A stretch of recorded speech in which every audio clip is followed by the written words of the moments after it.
and refresh of what we saw previous week. So we worked with those natural numbers and we used to factor those. So some numbers that you can't factor were called prime numbers. So remember those name prime numbers or primes. And those are numbers such as 2, 3, 5, 7, etc. There are lots of prime numbers that people use for factoring. So what does that mean? Number is prime. Well, notice that prime numbers are the ones that you use to factor composite numbers. For example, number 4 is called composite because you can factor it with 2 primes. Analogously with every even number, such as next even number is 6, so you can factor it with 2 times 3, as well as 8. So all even numbers you can divide by 2. Well, some of the odd numbers you can also factor, like number 9, for example, and so forth. So it looks like these factorings is what we were looking at previous time. And factoring does not have to be done only with primes. It could be done with composite numbers as well. As you can see here with the little table, or actually list of factorings of number 24. Please notice that first and last factorings are exactly the same. The factor with 1 and 24, or with 24 and 1. As well as 2, 12 and 12, 2. They're also identical factorings. Same with 3 and 8 and 8 and 3, right? And of course, in the middle, there is 4, 6 and 6 and 4. So technically, factorings could be repeated twice. And that's why people say once we went halfway, so if I hit 4, 6, and next factoring is 6, 4, I know that factorings are going to repeat, but in the switched format, or people say they commute around the multiplication. So 3 times 8 is same as 8 times 3. So there is no need to repeat. That's the point. So once you factored it halfway, then you don't have to continue because you already see all the factorings. So anyways, that's what we considered in that little section at the start. And they also considered various so-called factors, or came up with word being divisible. So if you say that you can divide 24 by 8, you could say it's divisible by 8. Then at the same time, 8 could be treated as a divisor of 24. And there is a way to write this in here, such as 12 is divisor of 24. So you could use that bar to describe that without saying word divisor. So in math, they like to come up with some kind of notation, short ways to write things down. And well, that notation sometimes makes people feel uncomfortable. But I guess I'm not gonna be really pushing on you memorizing this notation. It always can be described in words because it really means the same thing. So again, if someone says that 12 is divisor of 24, then you can use that little bar here. And also you can say 13 is not divisor of 24. So you cross this bar out, which means is not, as usual. So if you cross something out, it means it's not working, right? So I guess refreshing what we saw before, we also went through a couple of little tests here, how we check if number could be divided by 2, by 4, by 8. And what we considered was last digits. So we know if number is even, then you can definitely divide that number by 2, right? So it's even number. Well, it turns out there is a special test to be divided by 4, and that's last 2 digits of the number. If you divide them by 4, if you can, then the whole number you can divide by 4. An analogous test was dividing by 8. So it's like powers of 2. 2, then 2 squared is 4. Next will be 2 cubed, which is 8. So these powers of 2 turns out work with last digits, and for third power of 2 you need 3 digits. Well, I guess for fourth power of 2 you need 4 digits and so forth, but it takes a while, and that's why people prefer just to use calculator instead of looking at all those tests. Analogously with trying to divide number by 9, and if you do that, then you need to add all of the digits of a number, which takes a little time. So you could also use calculator instead. But those are fun little tests that come from number theory. And actually, here's the prime number that they talking about, as well as composite number that could be factored other way than itself and the number 1. So what does that mean? Well, composite number, for example, 6 you can factor with 2 and 3, but prime number like 5 you can factor only one way, itself, 5 and 1. When you say what kind of factoring is that? It's still using the same number. Yes, so technically you can't factor it, but you can always write it times 1. That's the point. But composite number you can factor with different factors, but then looks like I have to stop because I can't continue factoring 2 or 3 with anything other than 2, 1, or 3, 1. So we factor all the way down to the prime factors, and that's, I guess, how we always did it in math classes, right? So prime numbers, composite numbers, we, I guess, factor things and get those various factorizations. Like in example 2, when you have 700, you can definitely factor it with 100. And that's probably the best example, how you start with factoring. So if you have a number that ends with a bunch of zeros, then right away you separate those zeros. So let me do that this way. So you factor with 7, with 10, and with another 10. So that'd be probably the fastest way to factor. So you separate those zeros as 10, and then each 10 is factored with 2 and 5, right? Another 2 and 5. So at the end, we get our factoring here, and this will compose of 7, a couple of 2s, and a couple of 5s. That's exactly what they produced here as well. So you can see here's a 7, 2, 2, and 2 5s, but not in that same exact order. But turns out it doesn't really matter how you start factoring, the end result is always going to be the same. So we get 2 squared or 2 2s, 5 squared or 2 5s, and also one factor of 7.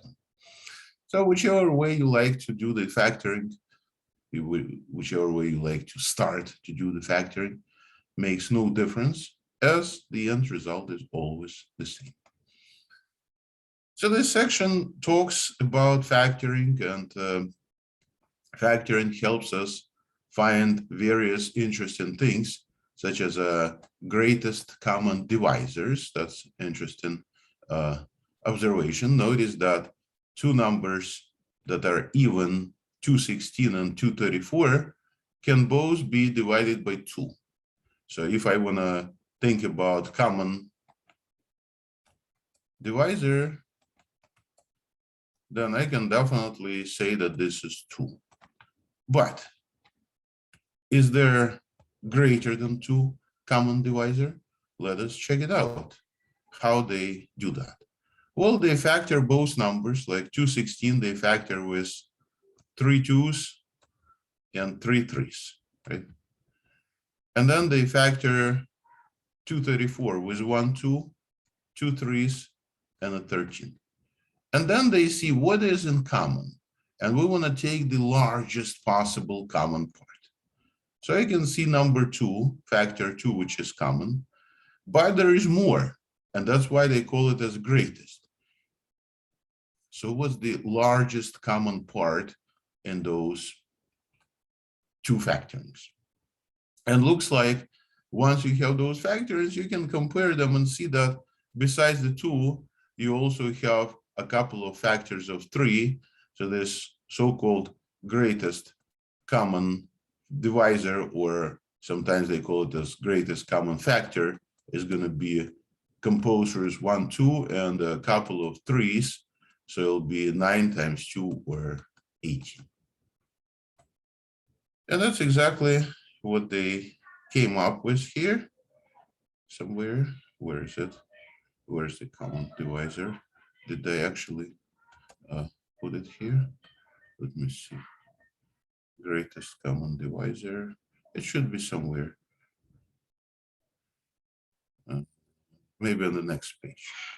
See, they like to talk about this for a while and definitely enjoy the story. Oh, here it is. So they say this is 8. So yeah, well, let us try to practice this and find some of this greatest common divisors. So let me get the exercise 5.1 set, and to let me try to clean what I produced. So let me stop sharing this, share it again. And looks like before practice plus, we have a few exercises here on the page. And if you want, you can make a print screen right now. It's nice and clean. So they start story and practice and divide. And that's what we tried last time when we noticed that calculator is probably the best tool. So let me try exercise 3, for example, to warm up with the number 21408.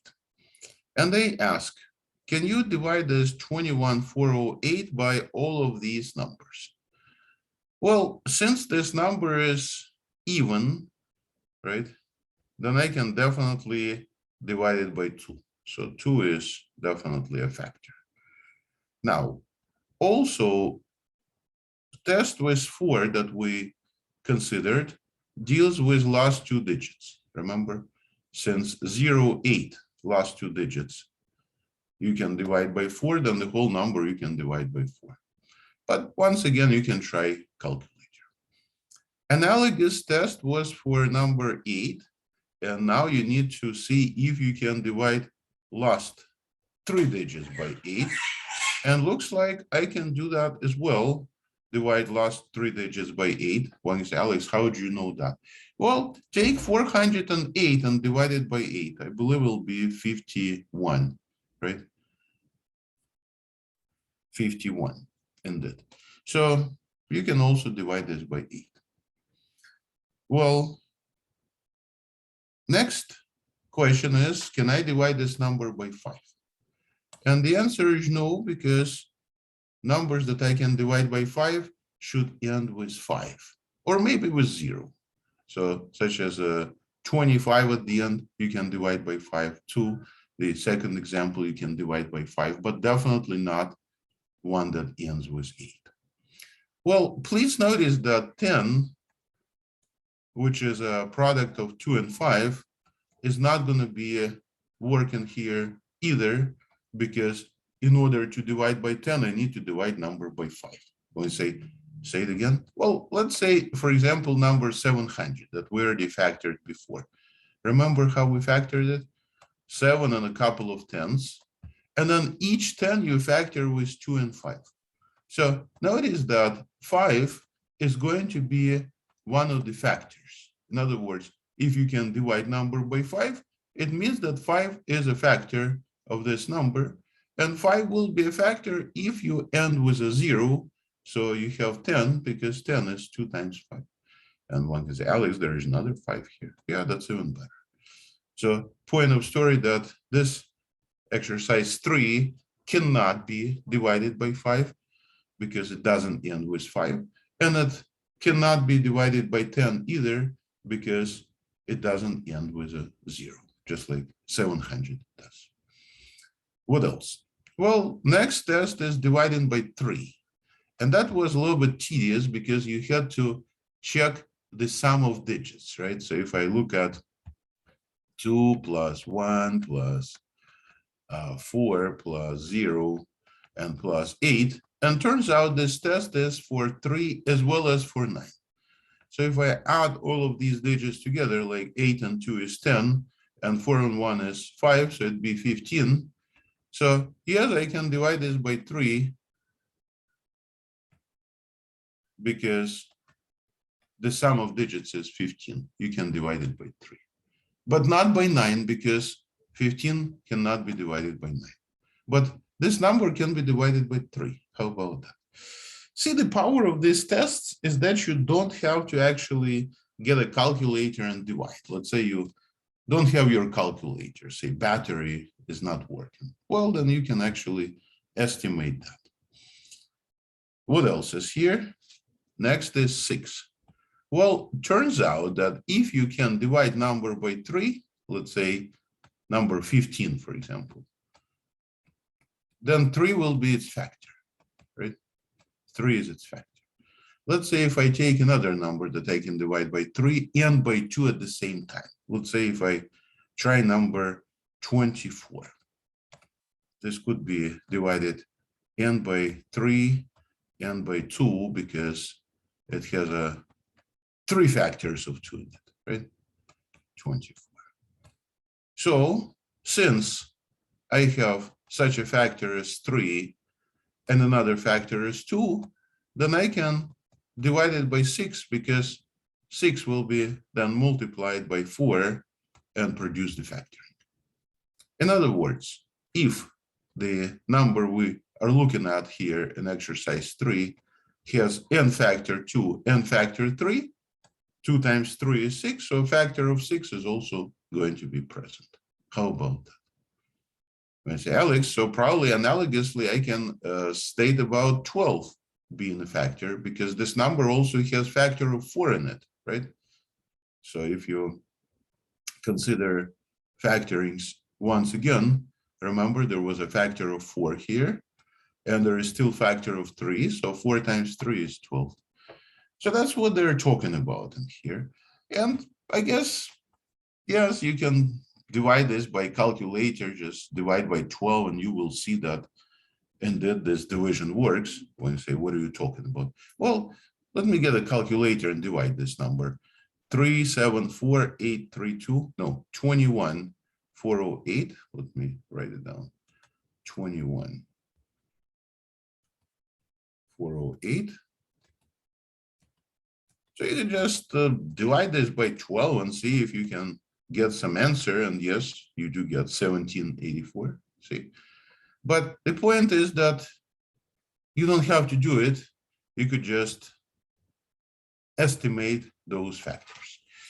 I know that's tedious and it takes a while, but I think the point of this process is to make you feel more comfortable with those factorings, and that's an idea.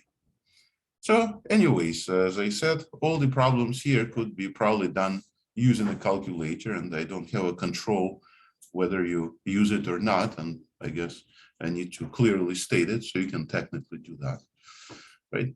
So I think exercises that start at problem number 1 and go through 24 are pretty much of the same nature. So you could just see if you can divide 3 into the number and so forth. Well, a little bit different story appears for the next group of problems. So to be able to get there, let me try to clear the mess I produced. So let me do this, stop sharing, and then share my screen once again, like that. And now I'm going to try to find the so-called prime factorizations. In other words, factor these numbers all the way down. What does that mean? Well, let's start with 25. So I'm looking at number 75. That's exercise number 25. That should be broken into factors. It looks like I can divide this number by 5 because it ends with 5. And that's where we use the tests. And turns out if you have 5 multiplied by 15, that'd be the factoring of it. You can always check it with the calculator. You can just divide 75 by 5 and get 15. When I say, Alex, there is another 5 here because you can factor 15 with 5 and 3. Yes, so I just broke this down to prime factors. There are 3 and 5, but there are 2 5s, so people say it's 5 squared. So that's the way to write prime factorings. So any number in this group of exercises that ends with 5, you could right away divide by 5. And say even the big one like 41, exactly. So if you try to factor 3675, then you can definitely start with a 5 right away. Well, actually, people say that if last 2 digits are 75, you can divide it by 25. Then you can actually try 25. Let's check this out. Let us try to divide this number by 25. Or if you want, you can just divide by 5 and then by another 5 once again. So let me get a calculator. So I divide 3,675 by 25. And look at what we get, 147. 147 is here for us. So looks like I divided. I just factored this number, but that's not the end of the story, because please notice they want to find the prime factorization. Prime means all the way down to those powers of 3, 5, and so forth. Well, I know how to continue with 25. It's a pair of 5s. Now, how to factor 147? Well, looks like I need to divide this by 7. Please notice that 14 you can divide by 7 and 7 as well. And you're going to have 7 times 21. You can test it with a calculator. So next will be to work with 21, and that'd be another 7 multiplied by 3. It looks like I'm done with this. So let us write down the factoring. We usually start with the smallest, and I see the smallest factor of 3 here. Then I have a couple of factors of 5. So I put 5 squared, right? 5 squared next to it. And then next will be a 7 that also appears twice. So I put 7 to the second power. So this is my answer for that exercise. It looks like we factor all numbers that end with 5, as well as 0 with 5s and 10. So that's how I start. I say, okay, Alex, what about a problem like 33, the one that doesn't end with 5 and 10? Well, let me try to factor exercise 33. So I'm going to look at 663 and also try to break this into factors. I want to say, well, I definitely feel like dividing them all by 3 because it looks like that'd be a good start here. And I would say that's absolutely correct. So you get 2, 2, 1, right? So divide by 3, and I already started my factoring. And then I will try to continue and see what else I can divide this by. Well, to help me thinking, I can list those so-called prime numbers or primes here. They are 2, 3, 5, 7, and so forth. So turns out it's good to have the list handy somewhere, because otherwise we might have to think of it every time. So turns out that these factors you cannot break into pieces. Like 2, all you can do is divide it by 2, which is itself. So there will be no point. So let us see how I can factor 221. And please notice that I probably just going to use a calculator and see how we can do these divisions. So if I take 2 to 1 and try to divide this by 3, looks like it's not going to work because we have some decimal.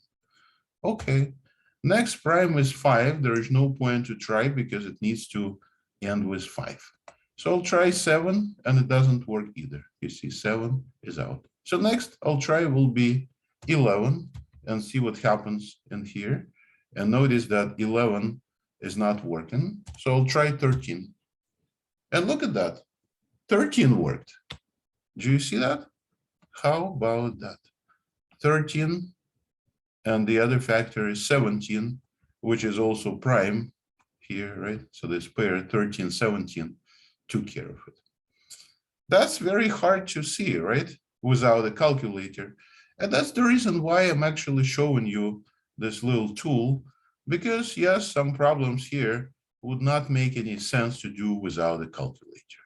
So I just did exercise 33. So I factored it with 3, with 13, and finally with factor of 17, right? So there are various factorings, and you can try to do some more. One say, what about 42? Well, you'll try it with 2 or 4, probably work, and then we'll get smaller, and then keep trying, and eventually you're going to break it down. So if you're interested, maybe you try it yourself, and next time on Friday, we can do it together. So first step is to factor those numbers. So why do we need that? Well, the story continues, the story about common factors. Remember, common factors or common divisors is going to be utilized. So let us recall what this was about. Let me say a couple of words about this, and then I will be talking about our little midterm exam that I plan to give you next week. Did you know that next week will be week 5 of semester? And right, because this week, oh, it's week 3. So next week will be week 4. So it'll be middle of semester. And that's when I supposed to give a midterm, because it's middle of semester. So we'll talk about this. Let me do a couple of problems in the next group of exercises. Let me start with 45. That deals with 2 numbers that I need to factor, with 42 and 56. So what I'll do is I'll factor both of them separately, 42 and then 56. And then I need to see what is common. What's the largest part they have in common? Well, usually people start factoring by using timetable, and they say, oh, 42 is in it, so it's 6 times 7. And then 6 could be factored with 2 and 3, like that, right? 42, I factored completely 2, 3, and 7. So you could write it with its factors if you want to. Write it as 2 times 3 times 7, like that. Okay, so analogously, I'm going to factor 56, which is also in a timetable. It's 7 times 8, isn't it? 56, but 8 I can factor a little bit farther. I can break it with 3 factors of 2. So if you decide to write the factor of 56, then you can say it's 2 to the power of 3 multiplied by 7. So the question is, what is the greatest from the common factors in here? Please notice that factor 7 is common. I can see it in both of these factorings. What else? Factor 2 is also common. I can see it in both factorings. Anything else? And the answer is, this is it. So 7 and a 2 will be the greatest part that belongs to both, simply because in 42, I can see only 1, 2, no more factors of 2. So I usually choose the lowest powers. So we have 2 here and 3 2's there. So the lower will be in 42. So I just take 1, 2. And analogous with 7, it appears in both, so I take 7. So the answer will be 14. That's the largest common part in both. Just like that. So let me try another one. Let me try, let's say, problem number, so bigger ones. Let's try 50 here. Let's try exercise 50. And then I'll talk about midterm exam a little bit. But let's first try to do 50, since we already started this little story. So I'm going to be factoring some of the numbers again. So in exercise 50, they be 96, 50, and 212, right? And 212. I say, oh, both of these are evens, so I can definitely divide both of them by 2, and that could be a good start. And indeed, you can try to divide them by 2. In fact, some people can say, Alex, you could also divide this by 3, right? Because n9 and 6 you can divide by 3. And somebody can say, if I can divide this by 2 and by 3, it means I can divide it by 6. And indeed, if you start to think about 6/16, then you can get a factoring like that. Well, it's just a start because that's not a prime factor. Somebody can say, Alex, what is wrong with dividing it by 2 first and get like 48? Well, the point is it doesn't matter how you start. At the end of the day, you're going to get exact same factoring. So please notice that 16 is 4 times 4, or you can treat it as 4 2's multiplied. So here's your factoring for 96. It's 2 to the power of 5, right? 5 2's and 1 3. And 1 3. Okay. Please notice that 212, I cannot divide by 3. I say, Alex, why not? Well, you can try, but I can also add the digits and see the sum is 5. So I cannot divide it by 3. So I'm not even going to bother. So I'll just divide it by 2. In fact, some people will say, Alex, you can use 4 because 12 you can divide by 4, right? Okay, so if I divide it by 4, it'll be 53, I think. 53. And at this stage, I think I can only factor 4 with 2 2's because 53 turns out to be a prime number. I want to say, how do you know that? Well, technically, I don't even need to know it for this exercise because all I really care be factors of 2 or 3, and looks like 4 has a couple of 2's, but 53 has none of them. You cannot divide it by 2, right? It's odd number, and you cannot divide it by 3 either. So here's 2 squared times 53. And if I try to find the common part, so-called greatest common factor, well, the largest part that is in common will be a couple of factors of 2 in both of those numbers. So it'll be 2 squared, which is 4. So greatest part, which is in common among those factors, will be 4. So that's the idea. You factor completely, and then you compare factorings and see what is in common. And that's how you find that greatest common divisor, or usually we call it as greatest common factor. Divisor is same as factor. So anyways, I'd like to say a couple of words about the midterm exam that I think will be good to have on Monday next week, so the material doesn't get piled up, because that Monday will be exactly in the middle of our short little semester. So let me put it in chat for everyone. So midterm will be next week, Monday.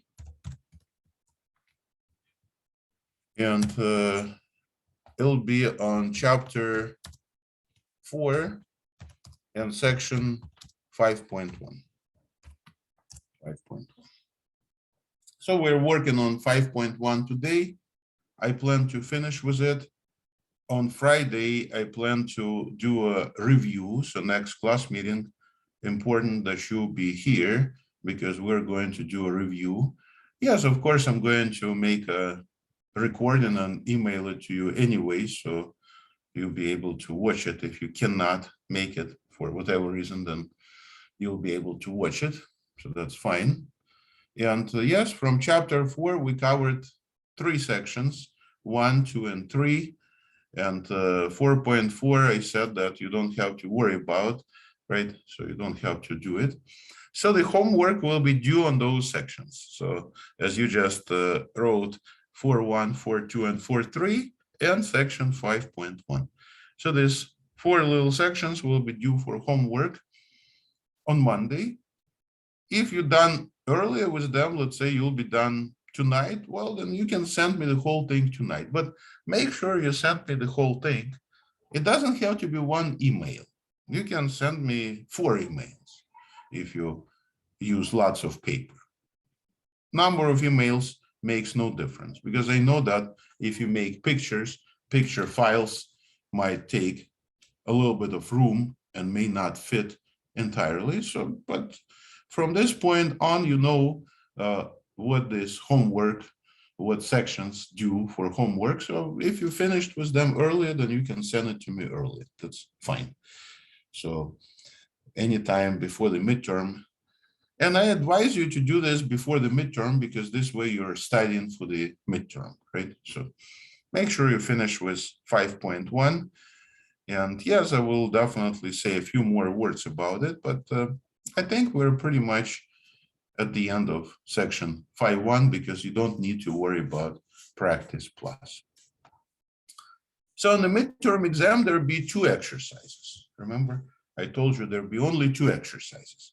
And one problem will be from chapter 4 and the other problem will be from chapter 5. Well, chapter 5 needs more to be said. So I'm talking about section 5.1. So we'll be working on 5.1 next time as well. So about 5.1, we'll talk more on Friday. But for chapter 4 that we already finished with, I'm going to email you a practice problem, which is going to be very, very similar to the problem that is going to be on the midterm. What does that mean? Very similar. So I'm not going to send you exactly the problem that be on the exam. That's not really exam then, right? So we are going to see exercise, which is same, but little different numbers. So next time we'll practice on that problem that I plan to email to you today. So today I will send you a little later, maybe in a few hours, practice exercise for the final exam from chapter 4. It'd be good if you look at it and think about it and try to do it before Friday. And on Friday, I plan to do this exercise for you, so you will get a very clear idea how to do that problem. And also you will know what type of problem you need to do for the final. So yes, anytime you can send me homework is fine, because now you know what homework is on, because I want you to send me the whole thing, not just part of it. And that's the reason why I was asking you not to email me homework until midterm, because myself, I didn't know what we're going to cover.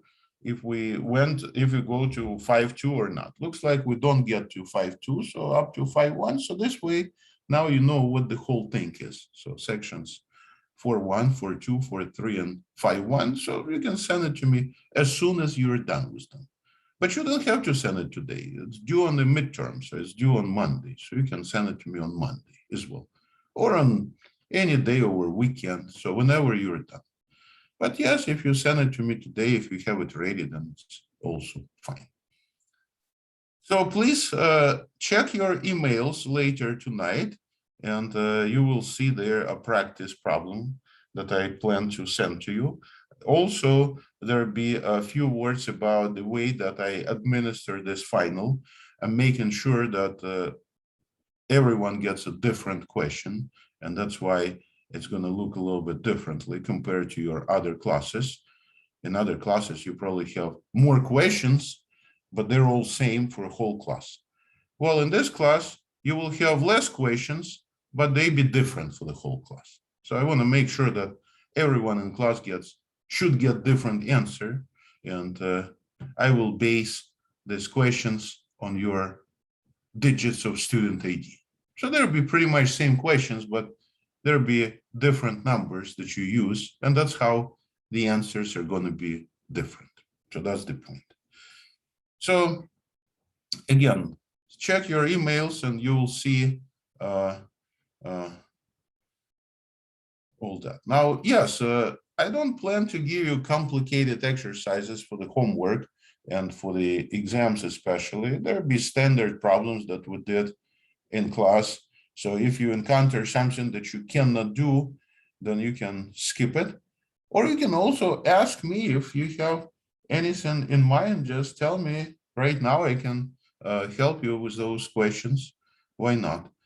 Or if you don't know it on the top of your head, if you need to think about, look at it, well, look at your homework and prepare it for Friday, whatever questions you have in mind, because on Friday, I plan not to give it any new material, but just do a review before the midterm. And of course, if anything from homework comes up from chapter 4, from anywhere, just go ahead and ask me. That'd be, I think, a good idea. So anyways, let me clear this page and maybe do a couple of more exercises in this section. So let me get this again. So maybe I'll scroll down a little bit and try to have another exercise done. Maybe I can produce my own problem here. How about if we try to find the greatest common factor for numbers, let's say 16 and 25. So I just made up an exercise. I don't want to start with these right now because there looks like they're more complicated, bigger numbers. Let's get something nicer first, and then we will definitely get back into group of problems 45 through 56. So let me start factoring. On 16, I factor with 2 4s and then a bunch of factors of 2, right? So 16 can only be factored with 2s, and it's actually 2 raised to the power of 4. 4 factors of 2, right? 25 factors with a couple of 5s, so you can treat it as 5 squared. 5 appears twice. So what would be the greatest common factor? When I say, Alex, there is nothing in common in here. Yes, it is correct. Nothing is in common, so people say it's 1. I say, Alex, why not 0? Well, because both of these could be factored with 1, right? Any number could be factored with 1. So that's one extra thing I wanted to add to the story, that sometimes you don't have common factors at all. It means that the answer is 1. So 1 is always present because, again, you can always factor any number with 1 and itself. So let me try one more. Let me try number 56. Look at 150 and 480. 56. So if you try to factor 150 and 180, right away I notice that they both end with 0. And that's what I like, because you can definitely go with 10, right? That's separated, that could be separated. So that'd be 15 times 10. And for the other one, I can write 18 times 10. Please notice it's more convenient to use bigger factors to start and then break them into smaller. Like here's 3 and 5, And for 10, I have 2 and 5, right? So we factored the first one. Analogously with the other pair, one can say, Alex, this is 2 and 9, and 9 is a couple of factors of 3 here. Yeah, looks like 180 factors like that. And of course, 10 is another 2 and 5. So I've got a bunch of factors. Let me organize them a little bit. Here I have 2, 3, and 2 5s, so it's 5 squared, right? And for the second one, I have another 2, but 2 appears twice. Do you see that? 2 squared is here because I have 2 here as well as here, right? So don't miss it, it's important. Then you have a couple of factors of 3, it'd be 3 squared. And finally, 5 present as well. So I just factored all of them like that, right? So I factored 150 and 180. Oh, you're saying that I didn't copy them correctly. Oh, okay, so it's not 56, it'd be 56 with a star. So yeah, you're right. I wasn't careful. I should have copied it right. But, well, I'm just doing some factorings here. So we now can get the common portion. And when I look at both factorings, I notice that 2 and 3 and 5 are common. I just need to decide what powers of those. So let me try to circle these common pieces, like 2 that appears, looks like ones because it's in 1. So if I go for the greatest common factor, I'm gonna go with a 2 that appears here. Next will be a factor of 3 that I also see only once. So I can take one of these 3s, right? 3. And also 5. And please notice that in the last one, there is only one 5. So I also take the smallest number of appearances, which is going to be just a 5. So just one 5 that I select. So what is this number? Well, notice that 2 and 5, you can nicely multiply, get 10 times 3, so that'd be 30 for the answer. Again, this exercise that I accidentally produced myself, it's not really one of the exercises among the problems that we see in here. But as I said, problems that we see in here are kind of big, right? So you can see 200s, 400s. I think they're too big for the test. For the test, it's better to give smallest number, like 46, 47, so smaller numbers, not ones that exceed hundreds, because I think that's too big for the test. Some people might panic and don't like it. And my goal, remember, is to make sure that you like the test, not that you panic and shut down and don't like it at all. So common factors, that's one part of this story. Like you say, is there some other part? Yes, there is a last thing I wanted to talk about today, and that's the last group of exercises here that actually is in a way similar, but different. It's called common multiple. Common multiple. What does that mean? Well, these numbers, as I said, are a little bit too big. So let me give you a little story with a nicer numbers. Let's say if I look at numbers 2 and 3. Turns out common multiple will be 2 times 3, which is 6. So yes, to find common multiple, I multiply those numbers, 2 and 3. I'm saying that's it. So just multiply the numbers. Well, not that fast because I want to get a smallest, the least common multiple. So let me try another pair. Let's say numbers 4 and 12. 4 and 12. So it turns out that 4 is a part of 12. Isn't it? 4. So common multiple, people say least common multiple is 12. Say, Alex, what does that mean? How come it's not 4 times 12? Well, if you look at the multiples of 4, it turns out that what you do is you multiply 4. So you can start multiplying this number 4 by various numbers.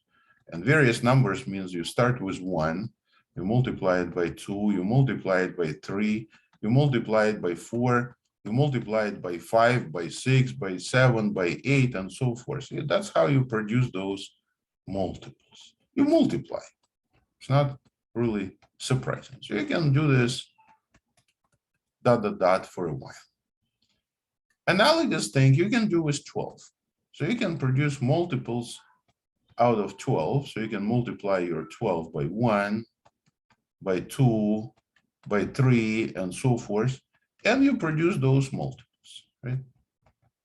Well, notice that if you look at the lowest multiple, the keyword here is the least, the lowest common multiple.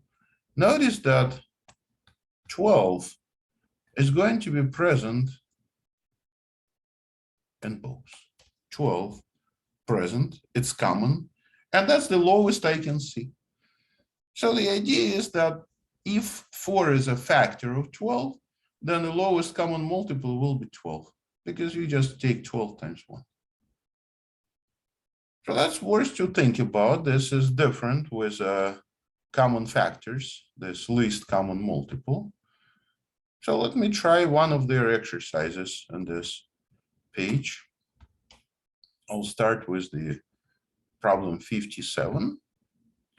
So just for fun, try to factor a couple of numbers and then get that common multiple. So let us do 57 that works with numbers 42 and 56. 56. So it turns out to come up with this common multiple story, I need to also factor them. So I know that 42 is 6 times 7, right? I say, Alex, not so fast, is not 6 times 7. What is it? What is, how do you factor 42? Do you remember? Is that 6 times 7? Or you forgot? So you want to make sure that you know timetable, or if you're not sure, well, use the calculator. You can definitely divide 42 by 2. You can get 21, and then by, so you get something like that. So either way, you eventually going to get your factoring that consists of 2, 3, and 7, right? 2, 3, and 7. So we start this problem same way with the previous set of exercises. I just factor. Analogously with 56, it's 7 times 8, and 8 is a bunch of factors of 2. So I can see that this is going to be 2 to the power of 3 and 7, right? So how do I produce least common multiple? I guess deceiving word that this is least. It's actually something that is larger than both numbers. And it turns out that the common multiple needs to be a multiple. So it needs to have both numbers in it. So it needs to have n2, n3, and 7 in it. That's my first number, 42. And now I need to look at the second number at 56 and ask myself, what is missing here from 56? And I can say, Alex, 7 and 2 is already present. I can definitely see that. But what is missing is this couple of 2's. So I need to multiply this also by 4. See? In other words, if we have 2, 3, 7 present, so 7 will be also shared by both of them. You need to have plenty of powers of 2, so you need to have 3 2's, so you need to have 2 cubed also. So this is least common multiple. And what kind of number is this? Well, I would just put in a calculator and see what it is. So when I go ahead and multiply 2 by 3 by 7 and by 4, I'll get the answer, which is 168. So please notice that intuitively, it'd be very hard to feel what number you have, 168. It's a big number, right? So probably don't feel it pretty well. But the point is that you can always get this out of those little factors. And that's the idea. So let me try another one, like exercise number 60, for example. Exercise 60, that gives us another two numbers. Exercise 60, we have to find common multiple of 66 and 90. It looks like I need to factor these completely. So I factor 66 with 6 and 11, right? You can divide it by 6, you get 6 and 11. And we factor 6 with 2 and 3. Okay, so I have this factored as 2, 3, and 11, right? 2, 3, 11. Okay, that was a good start. Analogously, I factor number 90. And since it ends with a 0, so I start with 9 and 10. I like it this way. And factor with a couple of factors of 3 with 2 and a 5. So we have this factored. Then what? Well, now I need to see what be the common multiple. Actually, it's called least common multiple. Did you ever see this before? So what's in common? Well, not really. It's not common. We need to take entire first number, that is 2, 3, and 11, and add what factors missing from the second. See how it works. So 2, 3, 11. So I take entire 66. And then what is not present from the second? Well, I can see 2 in both. That's good. 3. Well, here's 3 to the power of 1, and here's 3 to the power of 2. So I have to put that square. See? That way I add that other 3 to my common multiple. I also have 11, but I don't have 5. So I need to also put factor of 5. And that'd be it. So this is the least common multiple. And if you wonder what kind of number it is, well, let me calculate. So multiply 2 by 3 squared. And then you also multiply this by 11, right? And finally by 5. And you get yourself a big number. So those least common multiples are actually not the least. They're bigger numbers, bigger than both of those given numbers. Least common multiples. Well, we should have a little quiz today, but I think the common multiples are just way too big. So let me scroll back to this exercise set that we worked on. And you said that I missed 56. So maybe I can do 56 the way it actually looks here in the page instead of, right, instead of one that I actually attempted a little earlier. So just to refresh your memories on how we find those common factors, right? We just factor, right? And then we see what's in common. So let me work on number 56, the actual 56, not the one that I constructed by accident. So 150 and 480, right? Not 180, but 480. So those are ones that I want to factor. And we already factored 150, so that was 15 and 10, right? 480, I'll factor analogously is be 48 and 10.